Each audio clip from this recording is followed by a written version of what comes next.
एक समय की बात है, नगर में एक व्यापारी रहता था। अपने और अपने परिवार के भरण पोषण के लिए वह नमक का व्यापार करता था। उसके परिवार में पत्नी और 2 पुत्र थे। व्यापारी के दोनों पुत्रों का स्वभाव बिल्कुल अलग था।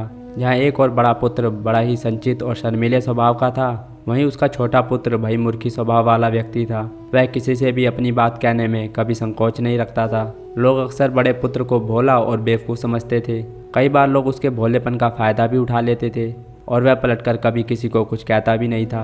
व्यापारी अपने पुत्र के इस स्वभाव के कारण बहुत अधिक नाराज़ होता था। बातचीत ना कर पाने और शर्मीले स्वभाव के कारण व्यापारी ने कई बार अपने पुत्र की पिटाई भी कर दी थी। हालांकि इस वजह से उसके पुत्र का स्वभाव सुधरने के बजाय और भी खराब हो गया। बचपन से ही बड़ा पुत्र बेहद परेशान रहने लगा। उसके अंदर आत्मविश्वास की कमी हो गई। वह परीक्षा में आते हुए प्रश्नों के उत्तर भी अपने डर के कारण नहीं लिख पाता था। इस कारण उसकी शिक्षा भी ठीक ढंग से नहीं हो पाई। पुत्र जब युवा अवस्था को प्राप्त हुआ तब व्यापारी ने उसे अपने साथ व्यापार में हाथ बटाने को कहा। अपने पिता से डर के कारण वह व्यापार करने को तैयार हो गया, किंतु वह कई बार ऐसी गलतियां कर देता था जिससे व्यापारी बहुत अधिक नाराज़ हो जाता था। एक दिन व्यापारी किसी काम के कारण शहर गया हुआ था। उस समय उसकी दुकान पर उसका बड़ा पुत्र बैठा हुआ था। तभी कुछ लोग आए और उन्होंने बड़े पुत्र से कहा कि तुम्हारे पिताजी ने भेजा है। उनका यह संदेश है कि इस समय दुकान में नमक की जितनी बोरियां हैं वह सब हमें दे दो। उन्होंने नमक की सभी बोरियों को शहर मंगवाया है। व्यापारी का पुत्र उनसे प्रश्न पूछने की हिम्मत जुटा ही रहा था कि वे दोनों आदमी दुकान के अंदर घुस गए और दुकान में जितनी भी नमक की बोरियां रखी थी सबको तांगे पर रखकर लेकर चले गए। व्यापारी के पुत्र ने उन्हें रोकने का प्रयास किया, किंतु संकोच और शर्मीलेपन के कारण वह उन्हें कुछ कह नहीं पाया। उसने मन ही मन सोचा कि यदि मैं इन्हें नमक ले जाने से रोकूं तो पिताजी मुझ पर नाराज हों। कुछ समय बाद जब व्यापारी शहर से आया तो खाली दुकान देखकर उसने अपने पुत्र से प्रश्न किया कि नमक की बोरियां कहाँ गई, यह दुकान इतनी खाली क्यों है। तब बड़े पुत्र ने धीमे स्वर में कहा कि कुछ लोग दुकान पर आए थे और उन्होंने मुझसे कहा कि आपने नमक की बोरियों को शहर मंगवाया है, और दुकान में से सारी बोरियों को निकाल कर लेकर चले गए। व्यापारी ने अपना सिर पीट लिया। उसने अपने पुत्र को दुकान से धक्का देते हुए कहा कि तू मूर्ख का मूर्ख ही रह जाएगा। वे लोग तुझे बेवकूफ़ बनाकर सारा सामान ले गए। तुमने मेरा बहुत भारी नुकसान करवा दिया। यहाँ से दूर भाग जाओ और घर वापस मत आना। यदि तुम वापस आए तो मैं तुम्हें पीट पीट कर सीधा कर दूंगा। व्यापारी का बड़ा पुत्र इस बात से बेहद दुखी हुआ और नगर के सभी लोग व्यापारी के पुत्र पर हंस रहे थे और उसका मजाक बना रहे थे। उसे बहुत अधिक शर्मिंदगी महसूस हो रही थी। यही वह समय था जब उसने सोच लिया कि अब उसके जीवन में कुछ भी ठीक नहीं हो सकता है। वह सदैव मूर्ख का मूर्ख ही रह जाएगा और इस समाज में रह रहे लोगों के साथ कदम से कदम मिलाकर कभी नहीं चल पाएगा।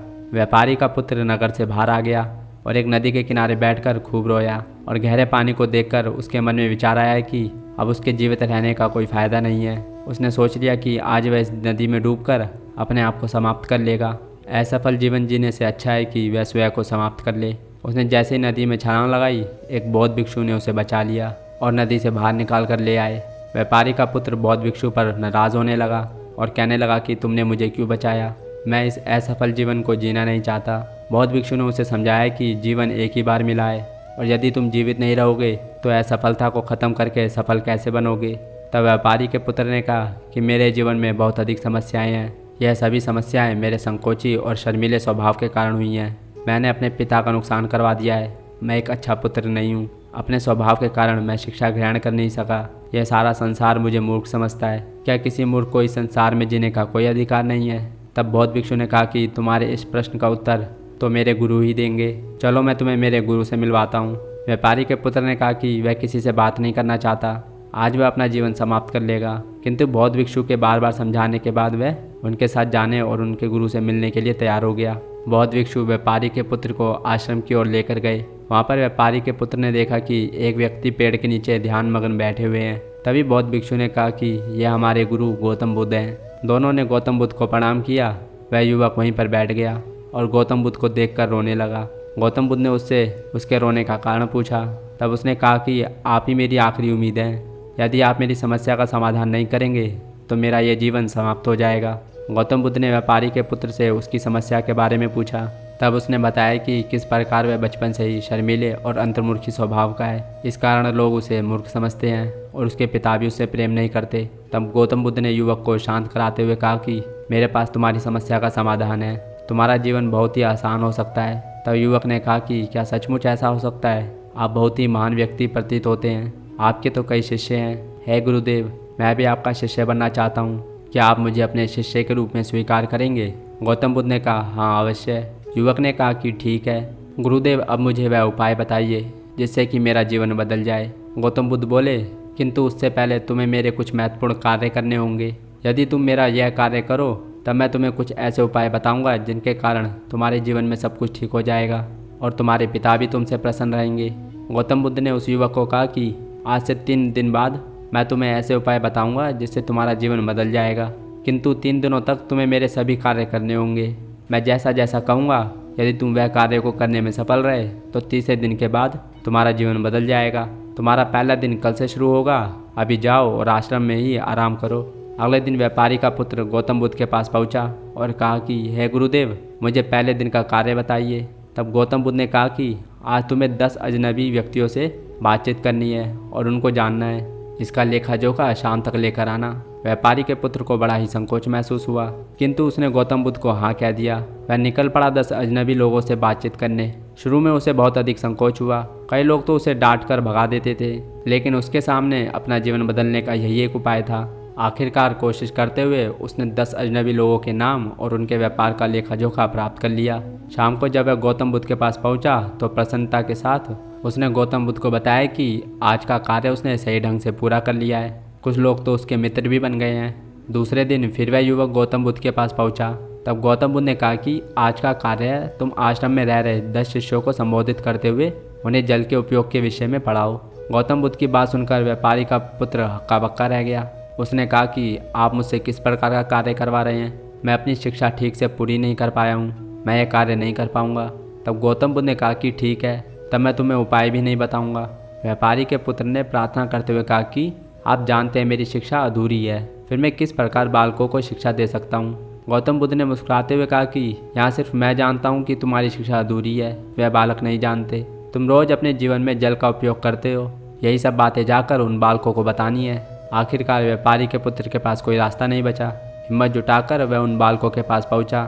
शुरू में तो उसके हाथ पैर काँप रहे थे, किंतु आखिरकार उसने जल की विशेषताओं के बारे में बताना प्रारंभ कर दिया। उसने बालकों को जल की 5 विशेषताएं बताईं और जल्दी से वहां से भाग आया। गौतम बुद्ध के पास आकर उसने कहा कि बहुत अधिक डर लग रहा था, किंतु मैंने बालकों को जल की 5 विशेषताएं बता दी। गौतम बुद्ध ने कहा कि जाओ और एक बार फिर कोशिश करके आओ। व्यापारी के पुत्र ने एक बार फिर हिम्मत जुटाई और बालकों को जल के विषय में पढ़ाना शुरू किया। इस बार व्यापारी के पुत्र को बिल्कुल डर नहीं लग रहा था। पूरे आत्मविश्वास के साथ बालकों को शिक्षा दी। तब गौतम बुद्ध ने युवक की प्रशंसा करते हुए कहा कि तुम अवश्य ही साहसी हो। गौतम बुद्ध से शाबाशी सुनकर वह युवक बहुत ही अधिक प्रसन्न हुआ। युवक तीसरे दिन जब गौतम बुद्ध के पास आया तो गौतम बुद्ध ने उससे कहा कि आज का कार्य तुम्हें थोड़ा अजीब लग सकता है, किंतु आज तुम्हें अपने पिता से मिलने जाना है। गौतम बुद्ध की यह बात सुनकर वह युवक बहुत अधिक डर गया। उसने कहा कि नहीं, मैं अपने पिता के सामने नहीं जाऊंगा। फिर गौतम बुद्ध ने कहा कि ठीक है, तब मैं तुम्हें उपाय भी नहीं बताऊंगा। आखिरकार उस युवक को गौतम बुद्ध की बात माननी पड़ी। गौतम बुद्ध ने उसे समझाया कि अपने पिता के पास जाकर उनसे क्षमा मांगो और कहना कि तुम्हें एक और अवसर दें ताकि तुम स्वयं को बुद्धिमान साबित कर सको। उस युवक ने बड़ी हिम्मत के साथ अपने पिता का सामना किया और उनसे क्षमा मांगी। आखिरकार व्यापारी ने अपने पुत्र को क्षमा कर दिया और उसे दूसरा अवसर देने के लिए तैयार हो गए।